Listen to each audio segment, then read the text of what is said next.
the fact na hindi nagbigay ng TRO ang Supreme Court is a de facto recognition of the validity of the warrant of arrest. Yan po ay nagpapakita na ayaw pigilin ng Korte Suprema ang pagsiserve ng warrant of arrest. So mayroong prima facie case of validity. Ibig sabihin, on the surface,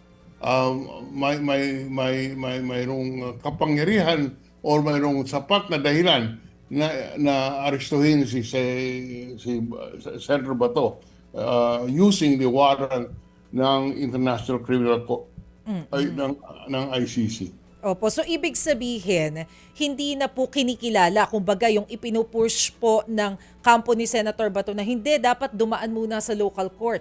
Hindi kailangan yun. At least yun ang epekto noong refusal, nung ayaw mag-issue ng TRO ang Supreme Court. Dahil directly doon sa petition, di ba ito, sinabi niya na dapat may local court na magbibigay ng warrant at humihingi ng TRO dahil sa theory na ganon. Hindi binigay ng Supreme Court. Ibig sabihin, hindi naniwala ang Korte Suprema na kailangan ang local warrant of arrest. So, if that's the case, Senator, ibig po bang sabihin maituturing na si Senator Bato as fugitive? Kasi hindi natin alam kung nasan siya. Well, probably. I am not prepared to say that. Ngunit siya po ay in effect, ang warrant of arrest, sabi ng Korte Suprema, pwedeng iserve sa kanya.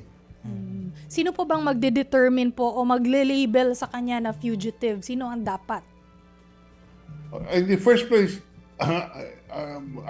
kailangan pag-aralan natin ano bang ibig sabihin ng fugitive from justice.